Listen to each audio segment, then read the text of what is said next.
안녕하세요. 오늘도 사연 살롱을 찾아주셔서 감사합니다. 저는 30대 중반 여성이자 평범한 직장인입니다.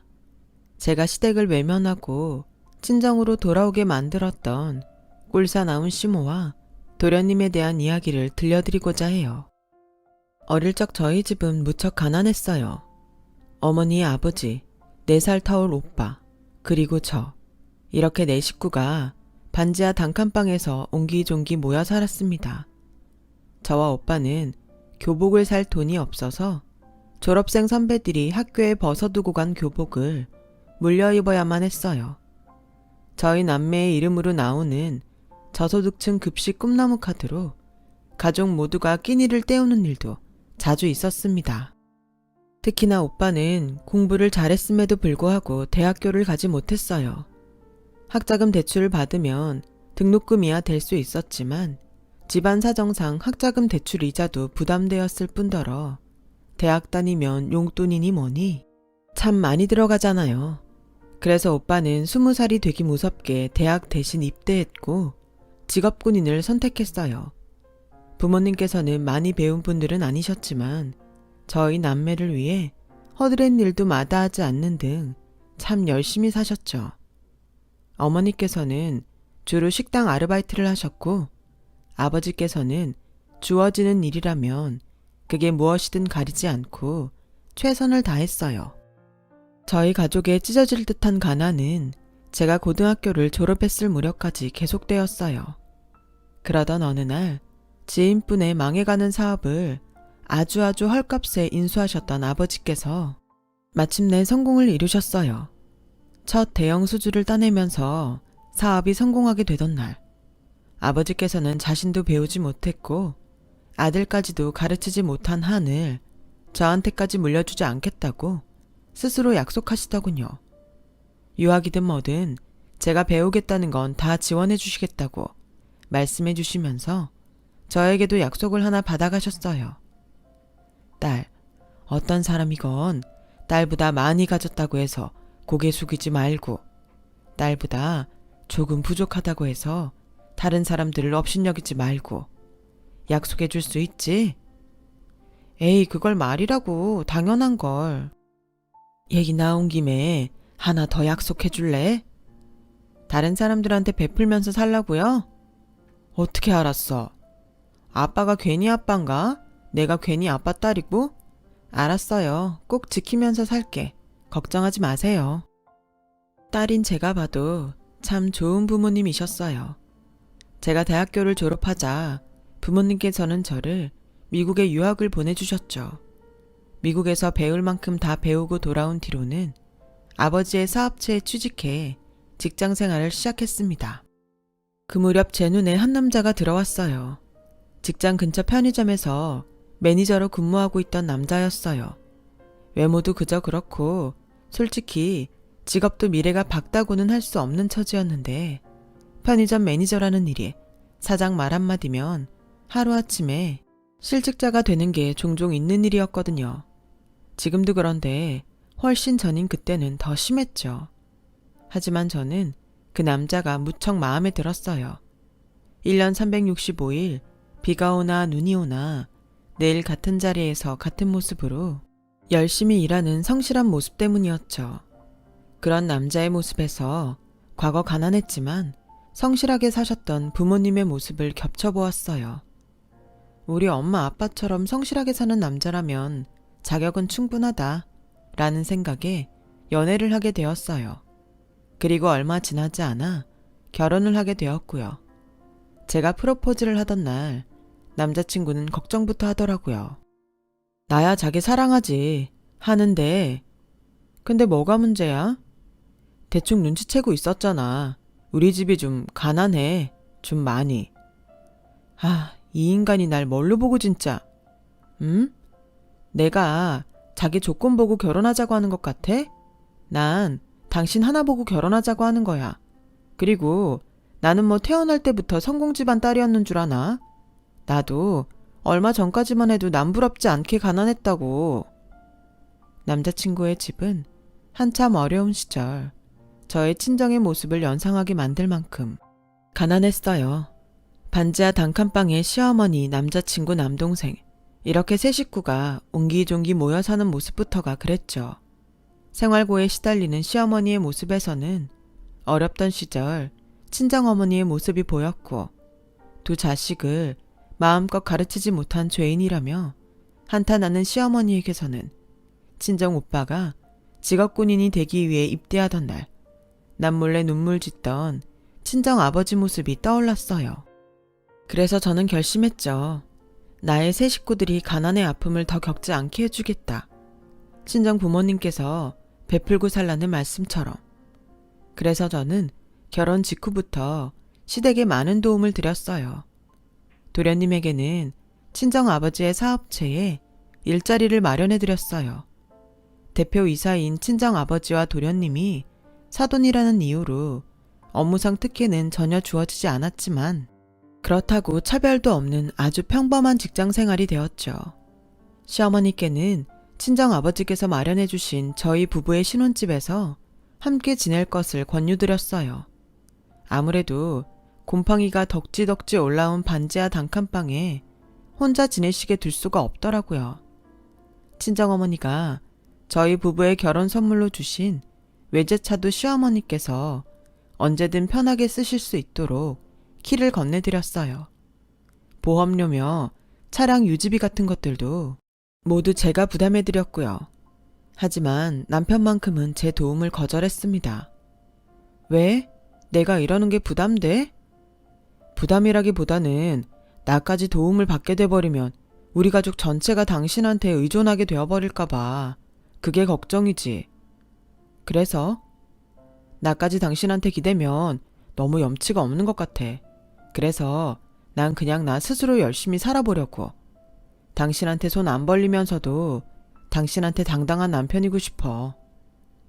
남편의 진심을 전해들으면서 저는 이런 생각이 들더라고요. 내가 남자 하나는 진짜 잘 골랐다. 그렇게 행복한 결혼 생활이 흘러갔어요. 저는 저대로 남편과 시댁 식구들에게 물심양면 최선을 다했어요. 혹시나 어머님과 도련님이 저의 섣부른 도움에 불쾌해하는 일이 생기지는 않을까 싶은 마음에 그런 일이 생기지 않도록 주의까지 해가면서요. 여전히 성실한 모습 그대로인 남편은 저를 무척 사랑해 주었고 시어머님과 도련님도 저를 좋아하고 아껴주었습니다. 하지만 행복에 겨운 나머지 그때 저는 미처 알지 못했어요.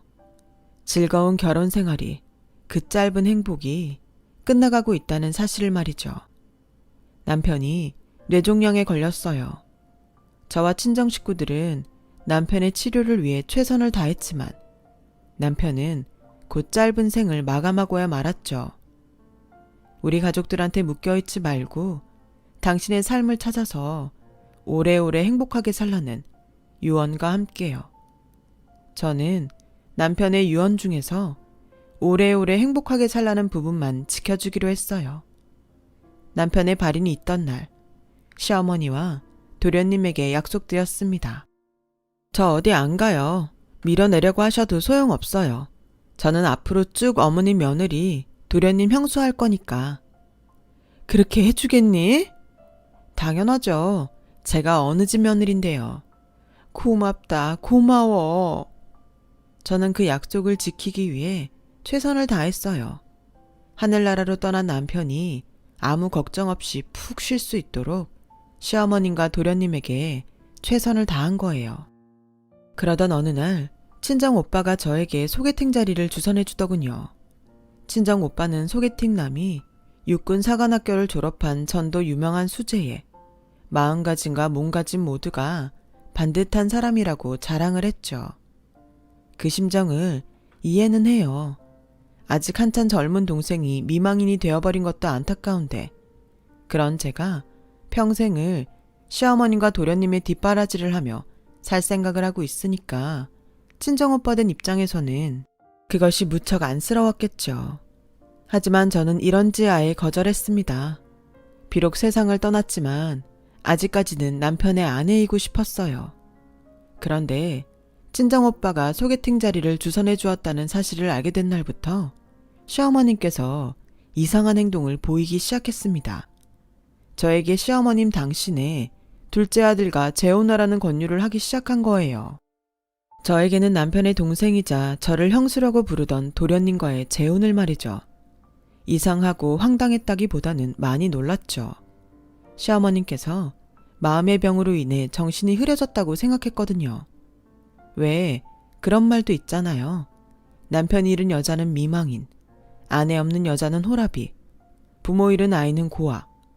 그런데 자식을 잃은 부모를 뜻하는 단어는 없다고. 자식을 잃은 부모의 심정을 담아낼 수 있는 단어란 이 세상에 존재하지 않기 때문이라고요. 저는 도련님과 재혼하라는 시어머님의 말이 딱 그렇게 들렸어요. 시어머님의 마음 상태가 많이 위태로워 보였습니다. 이대로는 머지않아 정신마저 놓아버리실 것만 같았어요. 어쩌면 극단적인 선택을 하게 되실지도 모를 일이라고 생각했어요. 그만큼 위험해 보였고 고민 끝에 시어머님께 치료를 권했습니다. 그러지 말고 저랑 같이 병원 가요, 어머님. 정신병원 그거 미친 사람들만 가는 데 아니니? 요즘 우울증은 감기처럼 아주 흔한 질병이고요. 감기 걸리면 병원 가서 약 받아오는 것처럼 마음 편하게 치료받는 곳이 정신과예요. 그러다 동네에 소문이라도 나면 자식 잃은 부모가 마음 좀 아프다는데 누가 그걸 욕하려고요. 당연히 아픈 거고 안 아픈 부모가 이상한 거고 그걸 이해 못하는 사람들이 나쁜 거죠. 내가 치료를 받으면 말이다. 네 도련님이랑 재혼을 해주는 거니? 일단 정신과가 부담스러우시면 다른 방법을 찾아볼게요. 이대로 계시면 안 되겠어요, 정말. 저는 그날로 직장에 휴직계를 내고 시어머님을 직접 모시고 다니며 치료를 위해 최선을 다했습니다. 심리치료, 심리상담, 미술치료, 음악치료 등등 많은 방법을 다 찾아다녔어요. 비용이 얼마나 들던 전혀 신경 쓰지 않았어요. 24시간 어머님 곁을 지켰고 이따금씩 여행도 함께 다니면서 마음의 그림자를 걷어내드리려 애썼어요.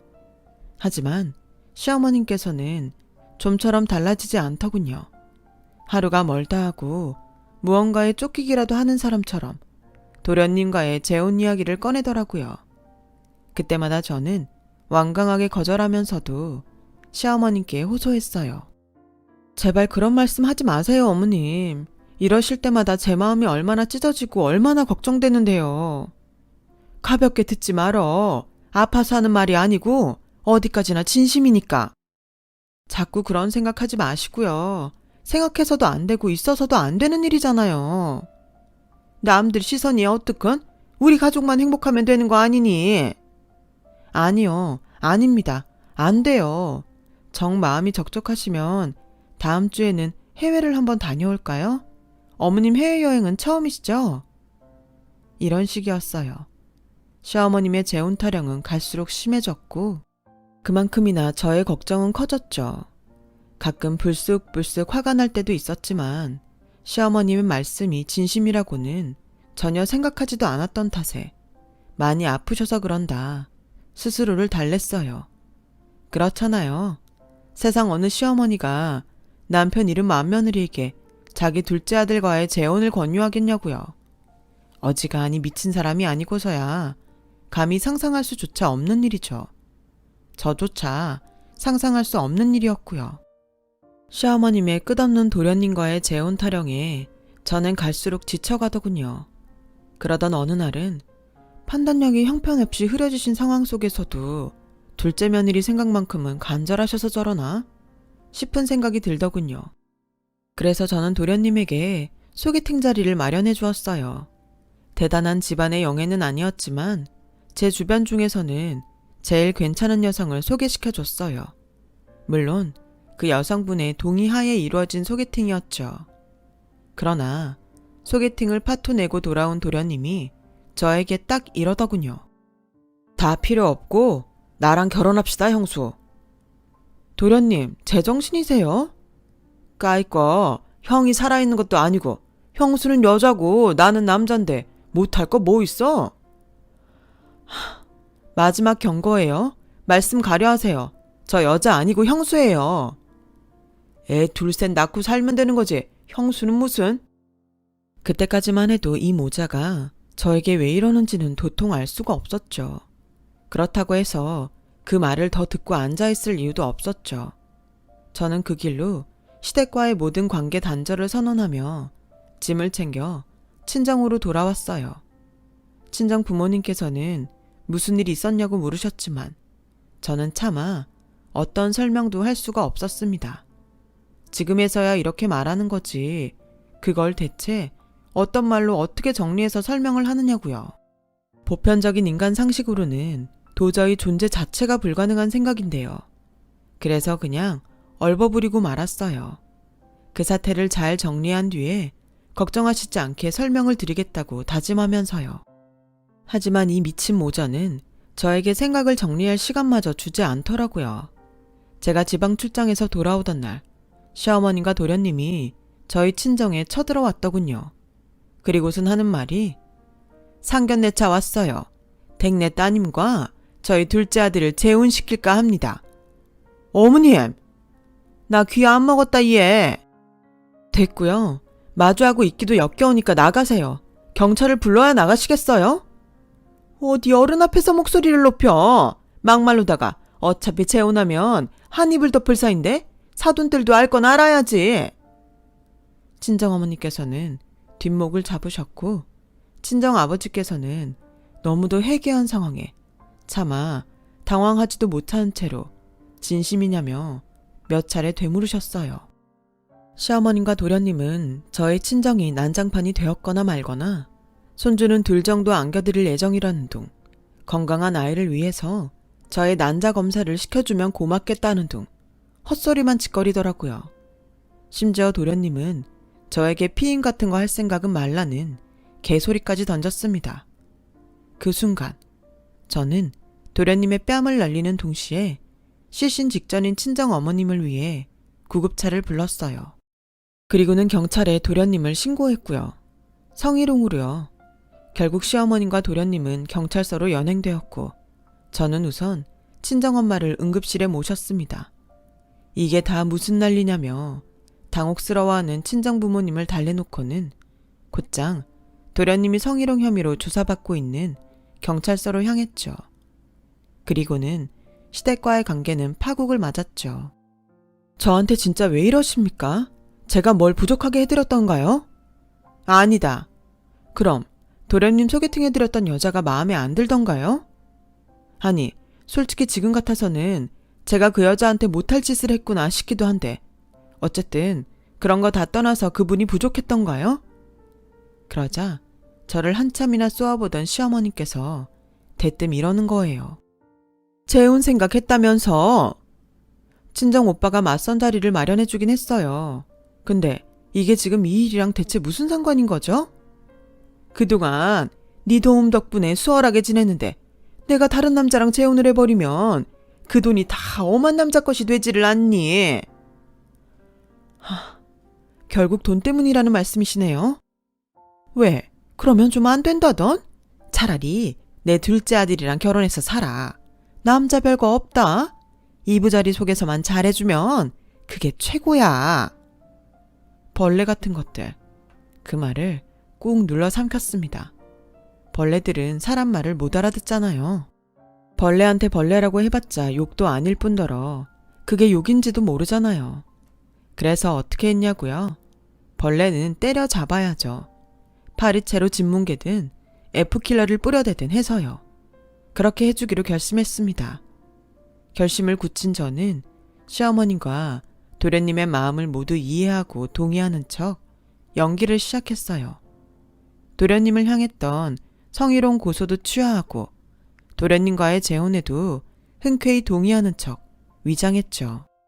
그랬더니 그들의 입이 귓가에 걸리더군요. 아주 해충 박멸 시즌이 다가오고 있는 줄은 까맣게 모르는 채로요. 복수심에 불타오른 저는 도련님 그리고 시어머님과의 동반 해외여행을 주선했습니다. 남들 보기 남사스러울 수 있는 결혼이니 결혼식을 올리는 대신에 신혼여행 겸 가족여행을 떠나자고 꼬드긴 것이었죠. 다만 저는 출국길에 동행하지 않았어요. 회사에 급한 업무가 생겨 그것을 처리해 놓고 이틀 뒤에 현지에서 합류할 예정이라고 했죠. 그러자 벌레만도 못한 두 모자는 살짝 당황하더군요. 영어 한마디 못하는 자기들끼리 가서 뭘 어떡하냐면서요. 하지만 가이드 겸 통역사를 섭외해 두었다는 저의 말에 걱정을 안 하더군요. 그렇게 벌레만도 못한 모자는 비행기에 올랐고 제가 미리 준비한 가이드 겸 통역사가 그들의 여행 수속을 모두 대신했어요. 여행 수속 이래봤자 여행지로 데려가 주는 것 그것밖에는 없었지만요. 환전과 휴대폰 로밍도 시켜주지 않았습니다. 사실은 여행이 아니었으니까요. 벌레만도 못한 모자는 통역사를 무작정 따라 여행지에 도착했어요. 그곳은 이영만리 타국에서도 한국인 거주인과 여행객들이 전혀 없는 외딴 시골 마을이었어요. 한국으로 치면 말도 안 통하는 외국인을 어디 깊은 강원도 산골 마을에 데려다 놓은 것이죠. 통역사는 여행지에 도착하기가 무섭게 본인의 휴대폰으로 저와 시어머니의 전화통화를 주선했죠. 경치 좋다 얘. 공기도 좋고. 근데 우리 숙소는 어디니? 숙소가 왜 필요하죠? 당신들은 어차피 벌레잖아. 벌레들한테 숙소가 무슨 소용이냐고. 너 지금 아니, 그 전에 우리더러 벌레라고 했니? 아, 말 실수를 좀 했네. 벌레만도 못한 것들인데. 이게? 너 미쳤어? 미친 건 그쪽들이지. 뭐? 누구랑 재혼을 하라고? 그게 제정신으로 할 수 있는 생각이야? 잠시 침묵하던 시어머니는 이내 상황을 파악했는지 비굴한 목소리로 돌변했어요. 아, 이러지 말고 며느라. 서운한 일이 있으면 얘기를 잘 풀어보자. 당장 한국 들어갈까? 그러시든가요. 벌레만도 못한 모자 둘이서 귀국할 능력이 있다면야 얼마든지. 정 안 되겠다 싶으면 싹싹 빌어보시든가. 저는 매몰차게 전화를 끊었고 통역사는 저와 미리 말을 맞추었던 그대로 전화를 끊는 즉시 그곳에서 빠져나왔죠. 벌레만도 못한 모자는 순간 국제미아가 돼버린 것이죠. 말도 통하지 않고 도움을 요청할 구석 하나 없는 이영만리 타국에서 심지어 연락수단은커녕 땡전 한 푼조차 없었어요. 저는 곧장 두 번째 작전을 시작했습니다. 사실 모자를 굳이 해외에 버린 이유는 두 번째 작전을 위해 시간을 벌려던 거였어요. 얼마 지나 한 통의 국제전화가 걸려왔더라고요. 아니나 다를까 모자였죠. 말도 통하지 않는 타국에서 전화 한 통 빌려 쓰기 위해서 손짓 발짓에 얼마나 국어를 해댔을지 눈에 선했어요. 그리고 역시나 허기와 갈증 그리고 두려움이 뚝뚝 묻어나는 목소리더군요. 예, 며느라. 며느리 아닌데요. 끊습니다. 잠깐. 잘못했다. 우리가 잘못했어. 뭐라고요? 우리가 미안하다. 그리고요. 우리가 몹쓸 생각을 했어. 천벌을 받아 마땅해.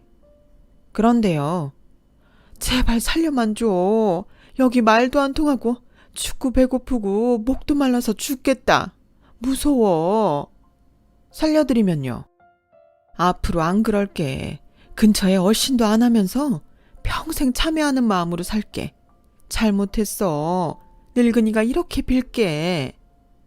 몇 차례 다시는 그러지 않겠다는 확답을 받고 나서야 저는 가이드 겸 통역사를 다시 그들에게 보내주었어요. 덕분에 벌레 같은 모자는 살아서 한국 땅을 다시 밟을 수 있었죠. 하지만 저의 해충박멸은 거기서 끝이 아니었어요. 노숙자꼴로 귀국한 모자는 차가운 현실 앞에 망연자실할 수밖에 없었습니다. 저의 두 번째 계획 덕분이었죠. 그들이 외국에서 오만 고생을 다 겪고 있는 사이 저는 저의 명의로 되어 있으면서 제가 며느리였던 덕분에 벌레만도 못한 모자가 누리고 살았던 모든 재산들을 처분했거든요. 저희 명의로 되어 있던 신혼집은 부동산에 내놓았고 모든 물건은 싹 중고 업체에 팔았습니다.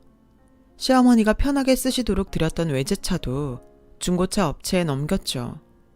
결국 그들은 집으로 돌아오기가 무섭게 자신들이 빈털터리 신세가 되어 있다는 사실만을 본인들 눈으로 직접 확인하게 될 뿐이었죠. 어쩌나요? 당신들이 그렇게 놓치기 싫어했던 내 돈들이 싹 날아가 버렸는데? 그럼 나는, 네 도련님은, 우리는 어디 가서 살려고 이러는 거니? 얘기했잖아. 앞으로 절대 그런 짓 안 하겠다고 맹세하라고. 혹시 모르는 일이잖아요? 당신들이 불쌍해서라도 어디 고시원 방이라도 하나 얻어줄지. 꼭 이렇게까지 해야겠어? 그러게, 있을 때 잘하시지 그랬어요. 당신들 복덩이 당신들이 쳐버리지 말고. 저의 차가운 태도에 모자는 결국 꼬리를 내리고 옷까지 몇 개만 달랑 챙겨갈 수밖에 없었죠. 전에 살던 곰팡이 천국 반지하 월세방으로 돌아갔겠죠 뭐. 그리고 얼마 뒤 도련님은 제가 그를 위해 친정아버지의 사업체에 마련해 주었던 일자리마저도 잃어버리게 되었어요. 부당해고라던가 하는 게 걸릴 이유도 없었죠. 도련님이 성희롱 전과자가 되었다는 이유 하나만으로도 합법적인 해고가 가능하고도 한참 남았으니까요. 사실 저는 도련님의 성희롱 고소를 철회한 적이 없었어요. 완벽 해충 박멸을 위해 고소를 취하한 척 연기를 했을 뿐이죠. 그렇게 저는 해충 박멸에 성공했어요. 지금은 친정으로 돌아와서 평범한 직장인으로 살아가고 있습니다. 하늘에 있는 남편도 시댁 식구들을 향한 저의 행동에 박수를 보내주었으리라 믿어 의심치 않습니다. 남편은 자신의 가난과 가족들이 저에게 해를 끼치는 것을 늘 경계해왔고 용납하지 않았을 남자였으니까요. 오늘따라 남편 생각이 많이 나네요. 언제쯤 제 기억 속에서 잊혀질지 모르겠지만 아마도 그런 멋진 남자는 앞으로도 만나지 못할 것 같아요. 긴 사연 들어주셔서 고맙습니다. 여러분 곁에 소중한 사람과 건강하게 행복하세요. 여러분, 사연 댓글에 응원과 현명한 조언 부탁드려요. 좋아요와 구독은 저에게 큰 힘이 됩니다. 오늘도 좋은 일 가득하세요.